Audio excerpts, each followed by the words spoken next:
Shalom, selamat pagi semua. Sebelum kita memulai chapel kita di pagi hari ini, ada beberapa hal yang perlu kita perhatikan bersama sebelum kita masuk di dalam chapel kita di pagi hari ini. Yang pertama, silakan menyiapkan Alkitab dan buku catatanmu. Yang kedua, pastikan posisimu sudah nyaman, yaitu duduk dengan posisi yang benar. Kemudian, mari siapkan hatimu. Selama kurang lebih 1-2 menit ke depan, instrumen akan dinyalakan. Silakan bersaat. Saat teduh dimulai.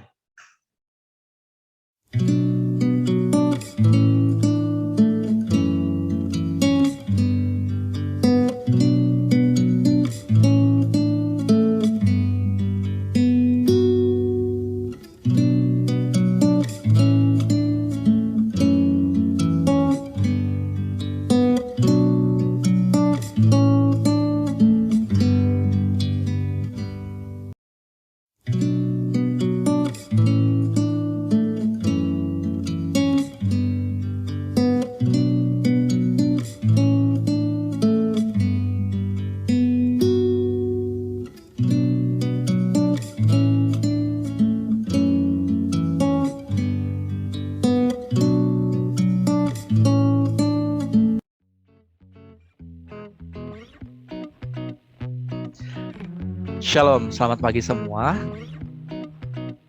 Puji Tuhan, bersyukur kita sudah sampai di penghujung minggu ini, Jumat 29 Oktober 2021. Dan kita bersyukur juga, ini adalah minggu kedua, anak-anak sekalian sudah merasakan ya, meskipun hanya sebagian, merasakan PTMT kita. Itu yang mungkin yang ditunggu-tunggu selama ini. Mengucap syukur untuk itu semua. Dan di pagi hari ini sebelum kita melanjutkan segala aktivitas kita, baik kita yang di sekolah maupun anak-anakku yang di rumah, kita akan membaca dan merenungkan sebagian dari firman Tuhan. Untuk membukanya, mari kita mengangkat satu pujian yang mengatakan Yesus segala-galanya.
Mari kita bersatu dalam doa.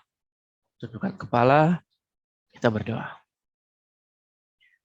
Allah Bapa kami yang bertahta di dalam kerajaan surga, puji syukur Bapa di pagi hari ini, kami anak-anak-Mu diberikan lagi kesempatan untuk dapat mendengarkan firman-Mu. Bantu kami, ajar kami, berikan kami hati yang mau mendengar, dan kiranya hikmat-Mu saja yang terus memberikan pengertian bagi kami, apa yang kami baca dan apa yang kami renungkan di pagi hari ini, sehingga kami juga dapat melakukannya di dalam kehidupan kami.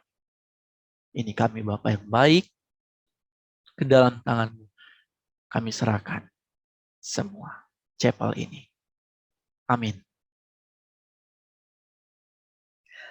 Baik, anak-anakku sekalian, selama seminggu kemarin, begitu ya, kurang lebih 4 hari berarti ya, dari Senin sampai dengan Kamis, kalian sudah mulai membahas tentang pekerjaan Paulus di Efesus. Harusnya sudah sampai bagian yang keempat, begitu ya. Jadi kita sebelum masuk ke dalam bagian yang kelima, Pak Daud mau ajak kalian semua, mau mengajak kita semua yang mendengar di pagi hari ini untuk dapat mereview kembali, mengingat kembali apa yang sudah kita dapatkan begitu ya selama kurang lebih 4 hari gitu. Untuk bagian yang pertama yaitu dari Kisah Para Rasul 18 ayat yang ke-24 sampai dengan 19 ayat yang ke-7. Yaitu di mana pada bagian yang pertama ini dikatakan bahwa dimulai dengan cerita seorang kisah Yahudi, yaitu Apolos, begitu ya. Dia adalah seorang yang pasti berbicara dan sangat mahir dalam soal-soal kitab suci, begitu. Namun dikatakan bahwa Apolos belum mendapatkan pengajaran Injil yang lengkap. Akhirnya pada saat dia sampai di sana, ada beberapa orang yang akhirnya menjelaskan dengan baik tentang jalan Tuhan kepada Apolos. Kemudian di saat yang bersamaan begitu ya, saat Apolos masih di Korintus sebelumnya, Paulus sudah tiba di Efesus begitu ya. Jadi Paulus lebih duluan sudah tiba di Efesus sebelumnya untuk membagikan Injil di sana. Itu adalah pembukaan melihat pekerjaan Paulus di Efesus bagian yang pertama. Kemudian yang bagian kedua dari Kisah Para Rasul pasal yang ke-19 ayatnya 8 sampai yang ke-12. Dikatakan di sana bahwa masih banyak orang Yahudi yang menolak untuk percaya, begitu ya. Meskipun dikatakan di sana Paulus pelayanannya selama kurang lebih 2 tahun di sana, namun bersyukurnya adalah banyak orang dari Asia yang sudah mendengarkan Injil. Kemudian dikatakan juga baik orang Yahudi ataupun orang Yunani.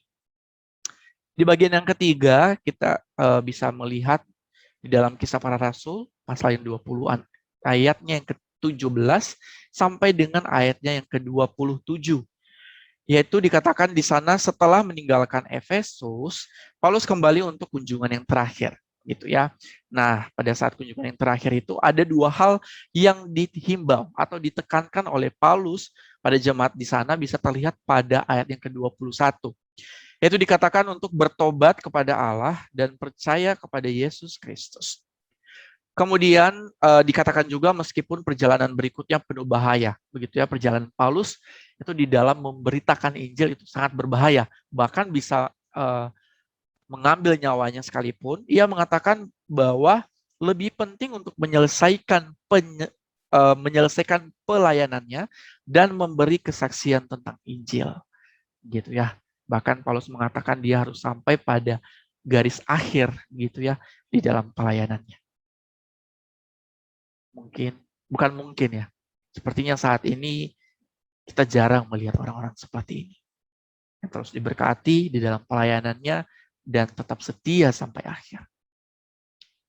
Kemudian di bagian keempat, di kemarin berarti ya, dari kemarin, itu di Kisah Para Rasul pasal 20, ayat yang ke-28 sampai dengan 32. Yang berisi tentang peringatan-peringatan dari Paulus. Yaitu Paulus mengatakan untuk mengingatkan begitu ya, mengenai serigala-serigala yang ganas. Mereka adalah guru-guru palsu yang akan muncul begitu ya. Dan Paulus juga mengingatkan bahwa tentang penyesat-penyesat untuk menjauhkan dari kebenaran. Ya, jadi ketika sebelum dia berangkat melanjutkan perjalanannya, pelayanannya, dia mengatakan bahwa akan ada guru-guru palsu seperti serigala-serigala yang buas yang akan masuk di dalam tengah kawanan begitu ya, dan akan memutarbalikkan kebenaran. Baik, sebelum kita masuk di dalam part yang kelima begitu ya, Pak Daud mau mengajak kita semua, khususnya anak-anakku sekalian ya, dan semua kita yang mendengar di pagi hari ini. Coba pikirkan satu hal yang kamu dapatkan dari perenungan devosi selama kurang lebih 4 hari terakhir ini. Jadi di dalam review yang tadi mungkin boleh diingat-ingat kembali, pikirkan satu hal yang kamu dapatkan dari perenungan devosi.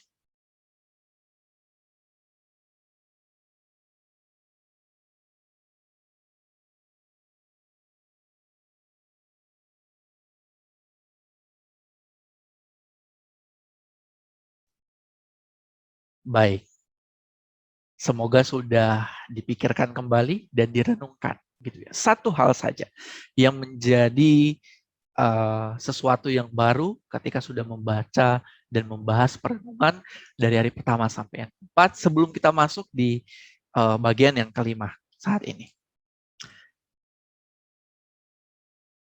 Nah, di bagian yang kelima ini, kita akan membahas satu bagian penting berikutnya, yaitu satu bagian dari Yesaya pasal yang ke-45 ayat yang ke-21 sampai dengan ke-22 gitu ya. Ini akan dilihat nanti aplikasi dan pesan begitu ya, pekerjaan Paulus di Efesus bagi saya. Ini akan dihubungkan begitu ya di dalam ayat yang akan kita baca. Kita Pak Daud sudah menyediakannya di slide, kita boleh membacanya bersama-sama. Pak Daud akan membaca dari sini. Pak Daud mengharapkan kita semua, anak-anakku, baik yang di sekolah maupun yang di rumah, membacanya dalam hati masing-masing. Atau juga boleh secara bersuara begitu ya. Beritahukanlah dan kemukakanlah alasan. Ya, biarlah mereka berunding bersama-sama. Siapakah yang mengabarkan hal ini dari zaman purbakala dan memberitahukannya dari sejak dahulu? Bukankah aku, Tuhan, tidak ada yang lain, tidak ada Allah selain daripada Allah yang adil dan juru selamat. Tidak ada yang lain kecuali aku. Ayat yang ke-22. Berpalinglah kepadaku dan biarkanlah dirimu diselamatkan. Hai ujung-ujung bumi, sebab akulah Allah dan tidak ada yang lain. Nah, di dalam pembacaan firman Tuhan saat ini, padahal sudah meng-highlight begitu ya di bagian ini bahwa tidak ada Allah selain daripadaku, gitu ya. Allah yang adil dan juru selamat, tidak ada yang lain kecuali aku. Berpalinglah kepadaku dan biarkanlah dirimu diselamatkan, hai ujung-ujung bumi. Dan kita bisa lihat begitu ya apa yang dibuatkan Yesaya pada saat itu, ya ini adalah di masa-masa ketika diberitahukan begitu bahwa peristiwa pembuangan di Babel itu sudah selesai, kemudian mereka diajak kembali untuk dapat kembali menyembah Allah yang hidup. Dan itu tentu saja pada saat itu berkata tentang Yesus Kristus, sudah pasti gitu ya. Dan ini juga sejalan dengan apa yang dipesankan oleh Paulus kepada jemaat di Efesus ya, di pembacaan di hari pertama sampai dengan pembacaan kita di hari yang keempat kemarin. Dari bagian tersebut, dari yang sudah kita hubungkan, yaitu membicarakan tentang Yesus di sana, dan juga ada mengatakan bahwa supaya kita berbalik, supaya bertobat, dan kembali percaya kepada Allah yang hidup, maka ada 3 perenungan ya sebagai aplikasi dan pesan bagi kita semua, yaitu pekerjaan Paulus di Efesus bagi saya, dan bagi anak-anak sekalian, dan bagi kita semua yang mendengar di pagi hari. Untuk bagian yang pertama, yaitu Yesus adalah juru selamat. Itu dia pesan yang pertama yang ingin bagikan kepada kita, itu adalah Yesus adalah juru selamat. Kalau kita bicara tentang Yesus adalah juru selamat begitu ya, dengan gambar yang Pak Daud tampilkan saat ini, itu mungkin sangat tidak asing bagi kita begitu ya. Ini di mana peristiwa Yesus datang ke dunia, begitu ya. Kemudian Yesus disalibkan, Yesus bangkit, kemudian Yesus naik. Nah, pertanyaannya sekarang adalah di dalam apa yang Efesus himbau begitu ya kepada kita semua, meskipun kepada jemaat di Efesus pada saat itu, begitu juga Yesaya pada saat itu kepada bangsa Israel yang baru saja selesai dalam pembuangan di Babel. Pertanyaannya adalah bagi kita saat ini, apakah Yesus sudah benar-benar kita yakini sebagai satu-satunya juru selamat kita? Atau itu hanya sekedar menjadi teori belaka yang ada dan yang kita tahu dan kita pahami dan yang kita sering dengar? Itu mungkin bisa menjadi pertanyaan refleksi buat bagi kita semua begitu ya. Dan Pak Daud mengingat begitu ya, di dalam esai ataupun di dalam wawancara, setiap ada peserta didik yang masuk di Lentera begitu ya, pasti selalu ditanya siapa Yesus bagi kamu, siapa itu Yesus. Dan Pak Daud dan juga Bapak Ibu guru yang lain yang sering sekali membaca esai atau wawancara pada saat itu pasti akan mendengar kalimat ini. Yesus itu adalah juru selamat, dia adalah penolong, dia adalah penebus dosa.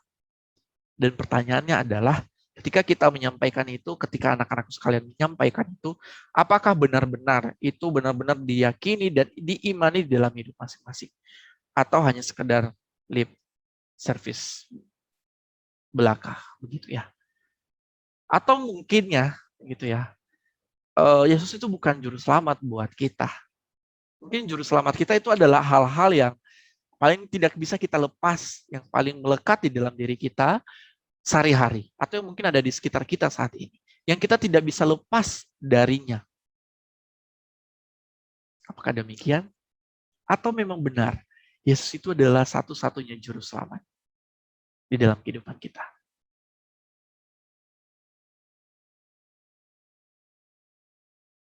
Perenungan yang kedua untuk kita di bagian firman Tuhan di pagi hari ini. Bertobatlah. Kalau kita mendengar kata bertobat, begitu ya, wah, ini seperti kata-kata yang keras, begitu ya. Padahal tidak memberikan tanda seru atau tanda tanya di atas ini, supaya itu menjadi perenungan bagi kita. Kata bertobatlah ini tanda seru buat kita, atau tanda tanya buat kita, atau mungkin titik yang banyak sebagai spasi untuk kita memikirkan. Di dalam satu pembacaan berikutnya, begitu ya, di dalam bagian ini, Paulus juga membagikan buat kita semua supaya kita bisa bertobat. Kalau kita membaca tadi ya di dalam Kisah Para Rasul, pasal yang ke-20 ayat 21, pada akan membaca buat kita semua. Aku senantiasa bersaksi kepada orang-orang Yahudi dan orang-orang Yunani supaya mereka bertobat kepada Allah dan percaya kepada Tuhan kita Yesus Kristus. Jadi bukan hanya bertobat saja, tetapi berbalik kepada Allah, percaya kepada Tuhan kita Yesus Kristus. Dan di dalam pasal ke-20 ayat yang ke-29 dikatakan bahwa 29 sampai 30. Aku tahu bahwa sesudah aku pergi, serigala-serigala yang ganas akan masuk ke tengah-tengah kamu dan tidak akan menyayangkan kawanan itu. Bahkan dari antara kamu sendiri akan muncul beberapa orang yang dengan ajaran palsu mereka berusaha menarik murid-murid dari jalan yang benar dan supaya mengikuti mereka.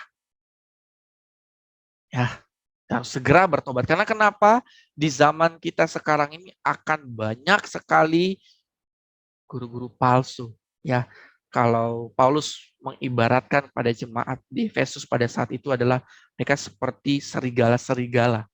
Ya, kita juga bisa membaca berikutnya di dalam 2 Timotius pasal 1 ayat 6 sampai 7 dan 2 Timotius 4 ayat 3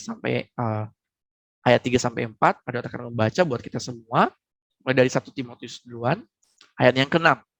Tetapi ada orang yang tidak sampai pada tujuan itu dan yang sesat dalam omongan yang sia-sia. Ayat yang ke-7, mereka itu hendak menjadi pengajar hukum Taurat tanpa mengerti perkataan mereka sendiri dan pokok-pokok yang secara mutlak mereka kemukakan. Kita lanjut ke 2 Timotius 4 ayat 3 sampai 4.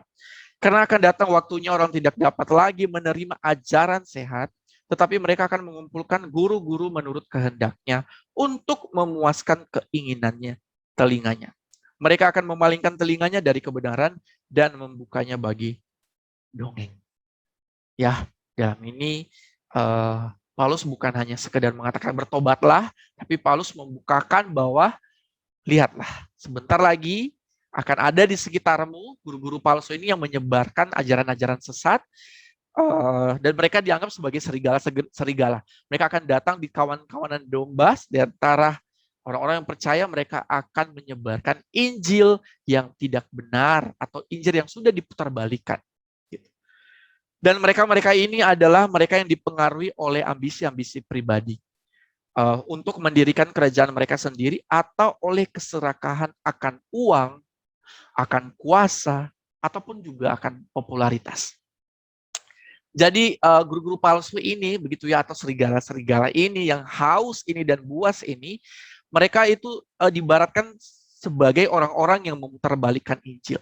Atau mereka menambahkan Injil dengan ide-ide humanistik, ya, filsafat-filsafat ataupun psikologi untuk menyenangkan diri mereka. Hal-hal semacam ini sebenarnya sudah sangat sering kita dengar di dalam kehidupan kita, atau mungkin sering kita lakukan juga. Sangat contoh yang sangat sederhana begitu ya. Oh, tidak apa-apa ya. Saya kan berbohong untuk kebaikan. Kalau namanya berbohong, tidak menyatakan kebenaran sudah pasti dosa.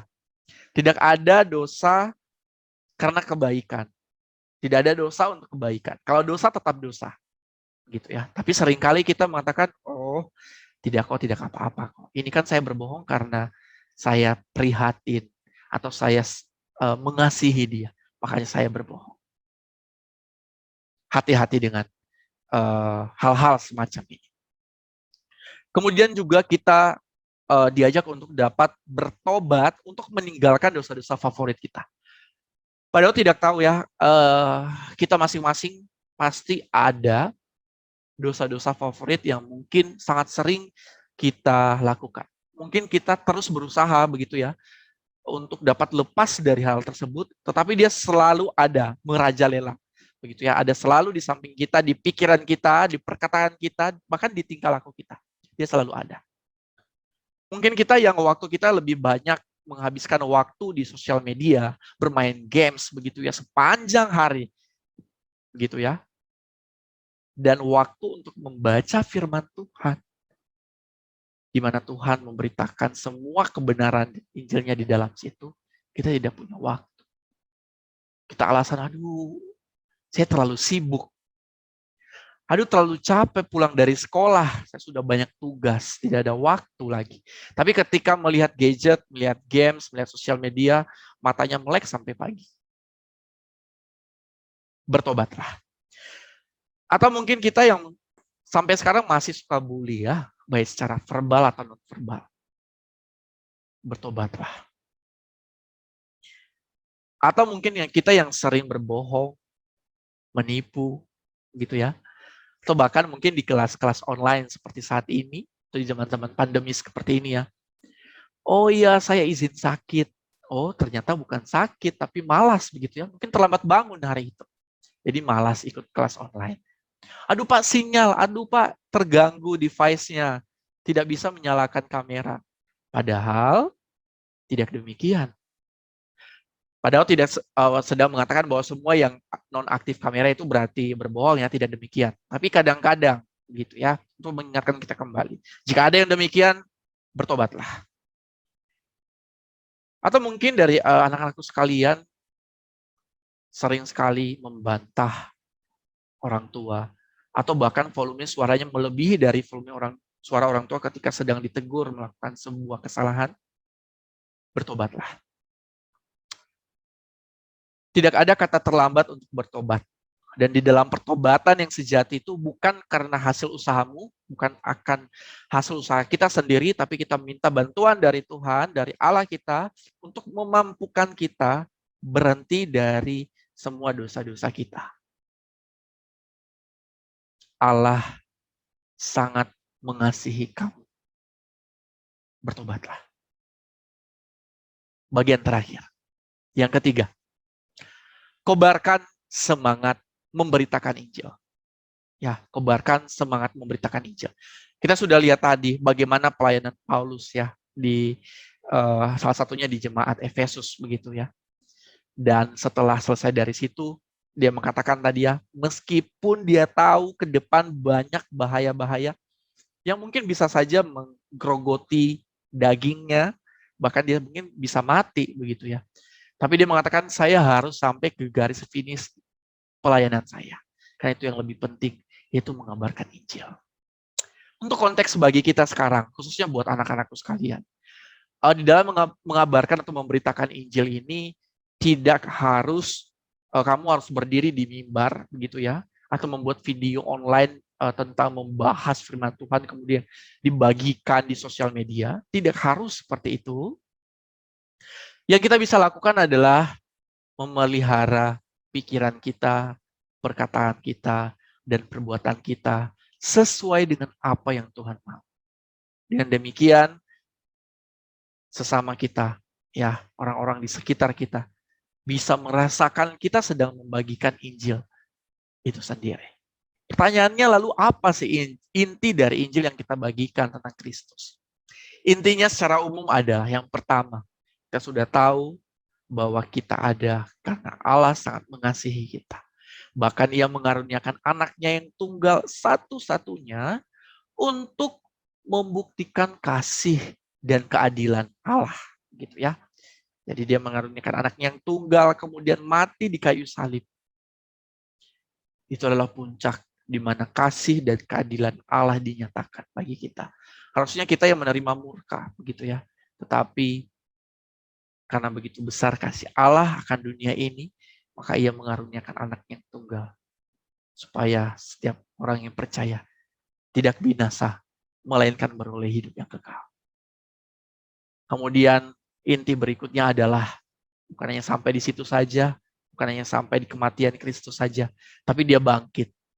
Kemudian dia bangkit dan dia naik ke sorga, duduk di sebelah kanan Allah Bapa, dan juga sambil mempersiapkan tempat bagi kita.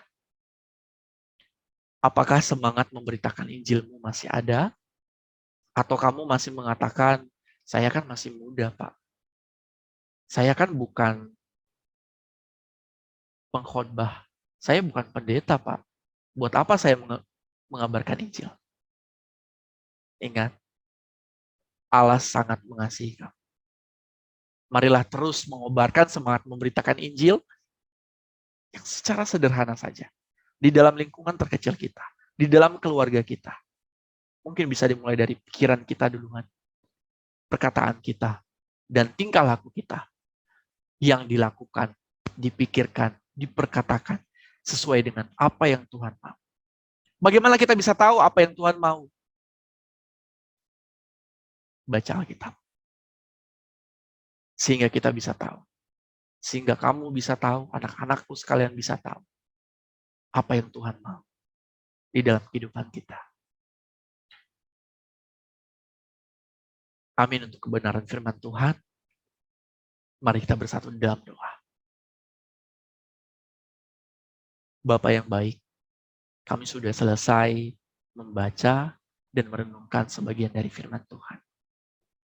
Kami juga sudah menyelesaikan untuk bab di minggu ini mengenai pelayanan Paulus di jemaat Efesus. Bapa, kami sudah membaca setiap ayat yang terus mengingatkan kami bagaimana pelayanan Paulus dan bagaimana dia mengabarkan Injil. Bapa, ajar kami untuk dapat tidak henti-hentinya, untuk dapat tidak berhenti terus mengabarkan Injil. Baik di dalam pikiran kami, perkataan kami, perbuatan kami, di tingkah laku kami, Bapak. Dan kami mohon kepadamu juga untuk terus mengingatkan kami. Untuk kami dapat terus teguh meyakini bahwa Engkau adalah satu-satunya juru selamat kami. Dan biarlah kiranya Roh Kudus-Mu terus menggerakkan kami dan membantu kami untuk dapat meninggalkan dosa-dosa favorit kami dan segera bertobat dan mendapatkan pertobatan yang sejati. Sehingga kami terus dilayakan untuk dapat mengabarkan Injil tentang Engkau sendiri. Ya Bapak, ini kami di pagi hari ini kami sudah selesai mendengarkan firman-Mu. Terima kasih. Di dalam nama-Mu kami sudah berdoa dan mengucap syukur. Amin.